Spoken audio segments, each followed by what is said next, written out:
Uma questão que é interessante, né, derivada da curva de possibilidade de produção, é a seguinte: se nós estamos em cima da linha, produzindo no limite, né, não há como produzir mais, não vamos mais produzir uma quantidade maior de alimentos e armas, pensando num país, né, que também tem o seu limite.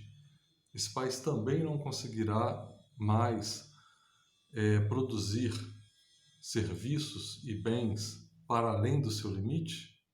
Aquilo ali é algo definitivo? A resposta é não.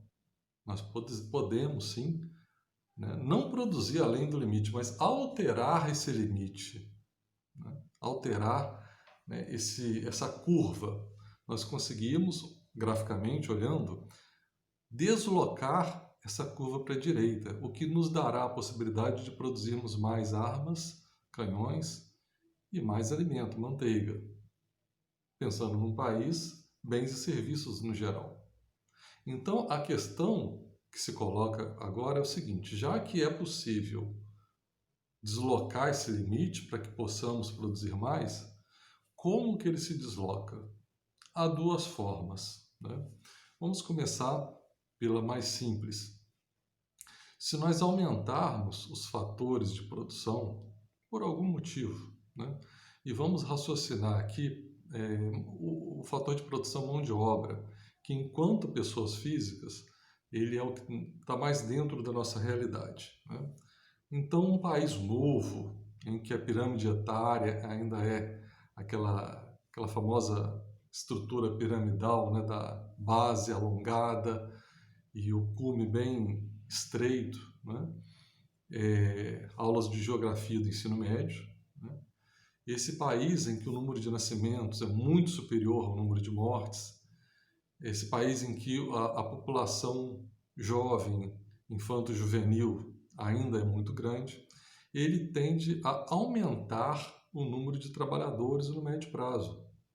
Ou seja, a população economicamente ativa, ela tende a aumentar nesse país. Então, com mais trabalhadores, nós conseguiríamos produzir mais, né? Terras, eu vou falar uma coisa até que é negativo, mas em tese. Se eu destruo floresta e abro espaço para pastagem ou para a agricultura, o agronegócio, né, eu estou tendo mais terras, mais fator de produção, vou conseguir produzir mais. É claro que isso é um desastre do ponto de vista ecológico e pode causar danos ambientais no médio prazo que vá prejudicar até a própria produção, né, inclusive em outros locais. Mas vamos, por hipótese, imaginar que destruir uma floresta aumentou o fator de produção disponível terra.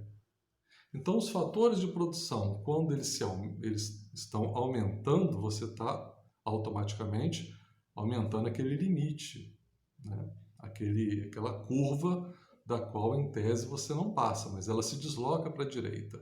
Tá?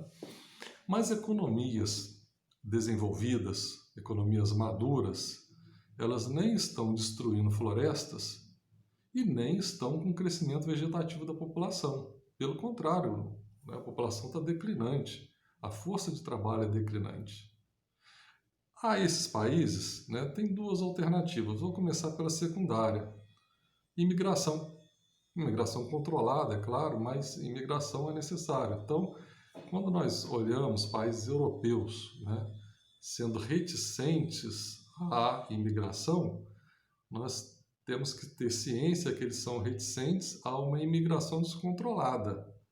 Mas um nível de imigração é necessário, né, principalmente para trabalhos mais simples, né? As economias europeias precisam disso. Mas o ponto central não é a imigração. O ponto central que as economias maduras têm para deslocar, né, o seu limite, a sua curva de possibilidade de produção, é tecnologia. É você conseguir, com os mesmos fatores de produção, produzir uma quantidade maior, tendo ganhos de produtividade, portanto. Então, mudanças, inovações tecnológicas permitem que os fatores de produção se tornem mais produtivos, né? Essa é a grande, digamos assim, saída que as economias maduras têm para aumentar sua capacidade de produção com fatores de produção limitados, né, que já não crescem mais, e alguns, que é o caso da mão de obra, muitas vezes declinante.